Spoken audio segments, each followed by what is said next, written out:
Olá, hoje eu vim mostrar para vocês o Astrolabe, esse instrumento aqui. Basicamente, ele foi criado na Grécia Antiga por volta do ano de 150 a.C. Não se sabe ao certo quem que o idealizou e o criou, mas tem estudos que demonstram que o astrônomo Hiparco de Niceia foi o que desenvolveu basicamente esse instrumento. Utilizado antigamente pelos navegantes para descobrir a altura dos astros acima do horizonte e também como referência e localização das suas posições em questões de latitude e longitude. O seu nome deriva da origem grega, onde astro significa estrela e lip significa busca. Podemos então chamá-lo de buscador de estrelas. O astrolábio foi desenvolvido para resolver problemas geométricos, como, por exemplo, calcular a profundidade de um poço ou a altura de um poste. Em sua origem, esse instrumento era feito de metal, com discos granulados marcando escalas em grau.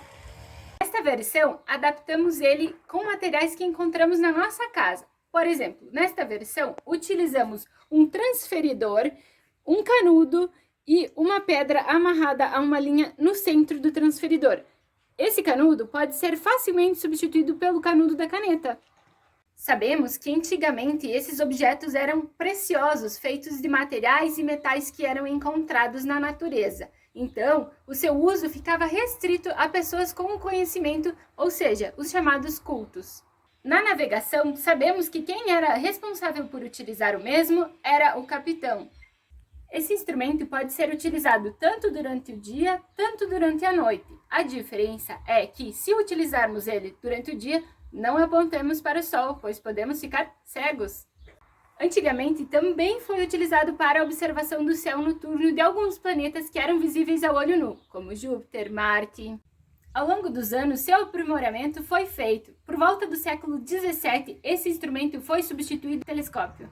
Por mais que não sabemos sua origem exata, remontamos ao momento de 927 d.C., que é onde se tem origem de que o primeiro astrolábio tenha sido construído e efetivamente o mais antigo.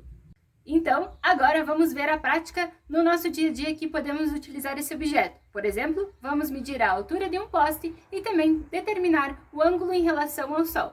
Então, agora para realizar a medida da altura do poste, vamos ver como é fácil. Basta pegar o seu astrolábio, mirar no topo do poste através do cano e ver aonde que vai ser o ângulo que vai ser fornecido pelo comprimento da pedra. Observamos que o ângulo que eu estou visualizando até o topo do poste é de 80 graus. Agora, então, falta a medida da distância nossa até o poste para continuar com os cálculos.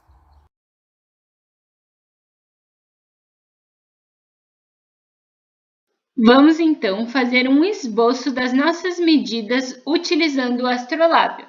A primeira medida que temos é a distância minha até o poste, que foi de 30 metros.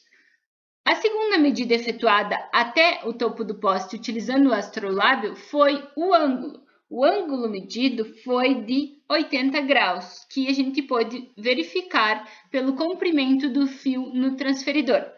Porém, sabemos que para utilizar as relações trigonométricas é necessário utilizar o componente deste ângulo, que é o ângulo de 10 graus para os cálculos. Logo, teremos a formação de um triângulo retângulo, sabendo que, aplicando o teorema de Pitágoras, possuímos o valor de cateto adjacente e queremos saber o valor do cateto oposto e também possuímos o nosso ângulo de 10 graus. Porém, para dar sequência na continuidade dos cálculos, temos que levar em consideração a altura do observador no experimento. Neste caso, eu meço 1,60 m.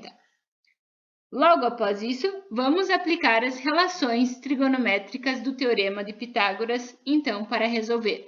Se temos o valor do cateto adjacente e queremos fazer o valor do cateto oposto, logo aplicaremos a tangente do ângulo.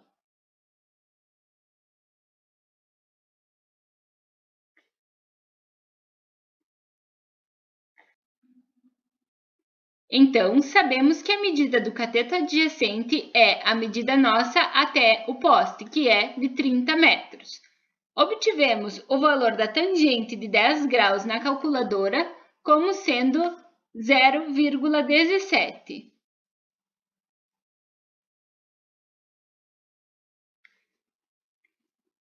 Fazendo as devidas relações, obtivemos o valor do cateto oposto, que são 30 metros multiplicados pelo 0,17.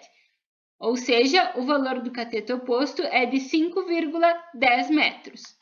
Mas esta é a altura do poste somente em relação à minha visão. É necessário somar a minha altura, ou seja, a altura do observador, à altura encontrada. Então, faremos a soma dos 5,10 metros mais 1,6 metro, que é a altura em relação ao observador, tendo o valor completo da altura do poste de 6,7 metros. Também é possível determinar o seu ângulo em relação ao Sol utilizando o astrolábio. É simples, basta apontá-lo para o Sol e refletir os raios dele sobre um papel ou até mesmo sobre o solo, de forma que fiquem alinhados. Podemos dizer que então esse instrumento teve contribuições muito significativas para os aparelhos de orientação muito anterior ao atual GPS. A partir da posição de alguns astros celestes, se determinava com alguma precisão a posição na Terra. Utilizando-se de cálculos matemáticos e observações astronômicas, foi sendo aperfeiçoado conforme as necessidades de cada povo.